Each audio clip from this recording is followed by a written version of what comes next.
Latest updates ఎప్పటికప్పుడు పొందడానికి big TV WhatsApp channel follow అవ్వండి. లింక్ డిస్క్రిప్షన్ లో ఉంది. కొడంగల్ ఎప్పుడు అలాగే ఉండాలి. అస్సలు డెవలప్మెంట్ కావద్దు, ఫార్మర్ రానే రావద్దు, ఉపాధి దొరకొద్దు. ఇదేనా కేటీఆర్ బీఆర్ఎస్ చేయాలనుకుంటున్నది? సీఎం ఎవరున్నా తమ సెగ్మెంట్ చాలా డెవలప్ కావాలని కోరుకుంటారు. అలా ఆలోచించడం తప్ప అన్నది ఇప్పుడు కాంగ్రెస్ నేతలు వినిపిస్తున్న ప్రశ్న. దేశానికే హైదరాబాద్ ఫార్మా హబ్.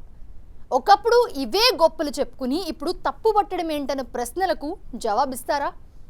ఇది అసలు కుట్రనా అని ప్రశ్నిస్తున్న వారు చాలా ప్రశ్నలకు జవాబు ఇవ్వలేకపోతున్నారు.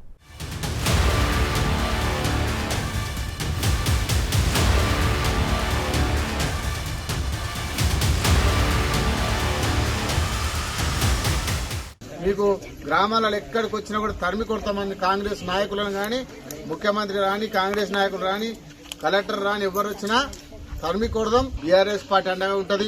లేదు అధికారులను కానీ కలెక్టర్ కానీ దాడి చేయమని ఎప్పుడు చెప్పాము. అట్లాంటి సంస్కృతి లేదు. బీఆర్ఎస్ పార్టీ ఉన్నప్పుడు గౌరవ ముఖ్యమంత్రి, మాజీ ముఖ్యమంత్రి కేసీఆర్ నాయకత్వంలో అధికారులకు ఇచ్చిన గౌరవం ఎవరికి ఇవ్వలే. ఇది మ్యాటర్. కలెక్టర్ సహా ఎవరొచ్చినా దాడి చేద్దామంటూనే అంతా జరిగాక అలా చెప్పలేదంటున్నారు పట్నం నరేందర్. ఇంతకు మించిన యాక్షన్ సీన్ ఉంటుందా? దీనికి పింక్ లీడర్లు జవాబిస్తారా అని అడుగుతున్నారు కాంగ్రెస్ నేతలు.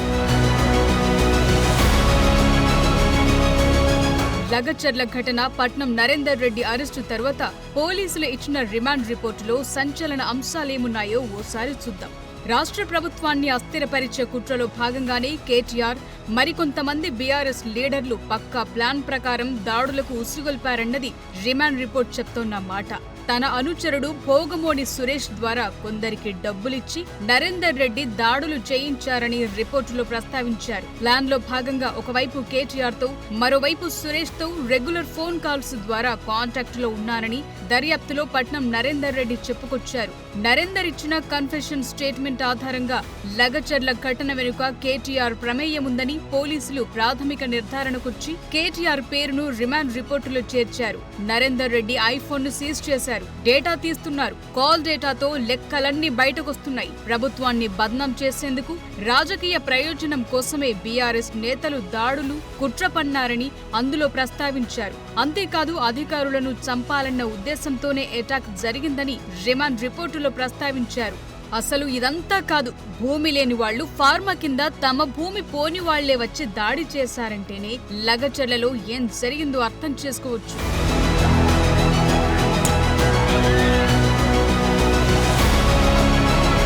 కాంగ్రెస్ హయాంలో తెలంగాణ అభివృద్ధి చెందొద్దు అన్న కాన్సెప్ట్తో గులాబీ నేతలు పనిచేస్తున్నారనటానికి ఇదే లేటెస్ట్ ఎగ్జాంపుల్.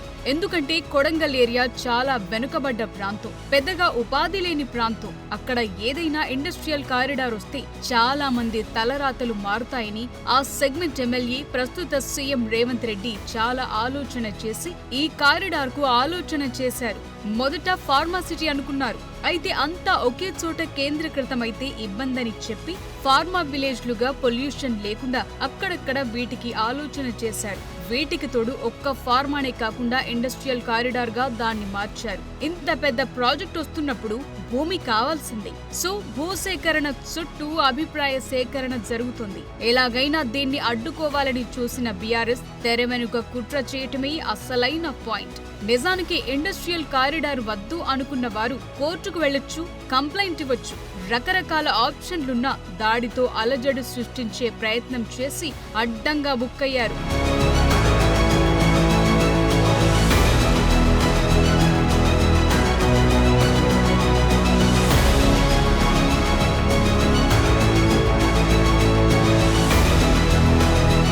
కొడంగల్ అభివృద్ధి కోసం కొడంగల్ ఏరియా డెవలప్మెంట్ అథారిటీని సీఎం ప్రత్యేకంగా ఏర్పాటు చేయించారు. కడాకు స్పెషల్ ఆఫీసర్ గా వెంకట్రెడ్డిని నియమించారు. కానీ ఆయన మొన్నటి దాడిలో తీవ్రంగా గాయపడ్డారు. కేటీఆర్ అధికారంలో ఉన్నప్పుడు హైదరాబాద్ ఫార్మాకు హబ్ అని, కరోనా వ్యాక్సిన్ల తయారీ కేంద్రమని గొప్పలు చెప్పుకున్నారు. సీన్ కట్ చేస్తే ఇప్పుడు మాత్రం ఫార్మా సిటీ వద్దు, ఫార్మా విలేజ్ లొద్దు, ఇండస్ట్రియల్ కారిడార్ లొద్దన్నట్లుగా మాట్లాడుతున్నారు. అంటే అధికారంలో ఉంటే ఒకలా, పోతే మరోలా మాట్లాడాలా?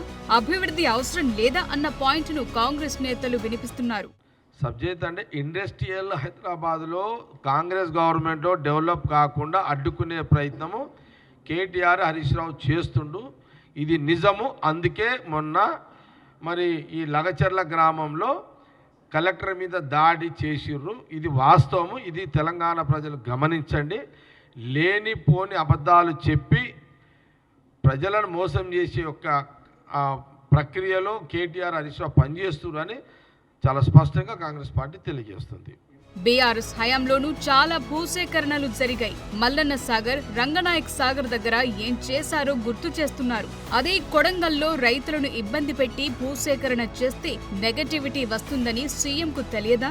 అందుకే బ్యాడ్ నేమ్ రాకుండా మంచి R&R ప్యాకేజీతో భూములు సేకరించేందుకు సిద్ధమయ్యారు. అయినా సరే అదే రెచ్చగొట్టే రాజకీయం నడిపిస్తున్నారు గులాబీ నేతలు. అధికారులపై దాడిని ఖండించకుండా కలెక్టర్ ఎవరో లగచర్ల గ్రామస్తులకు ఎలా తెలుస్తుందని చెప్పటమే అసలు twist.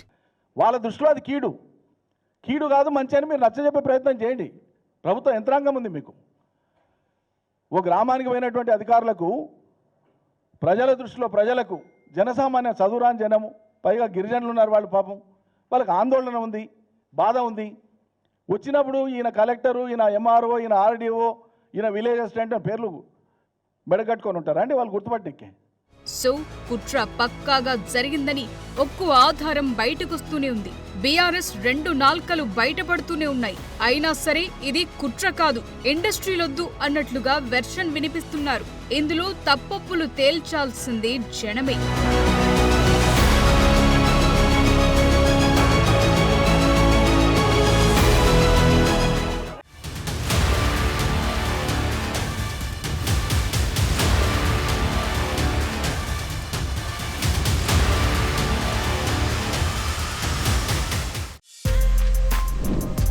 For more videos like this, subscribe Big TV channel.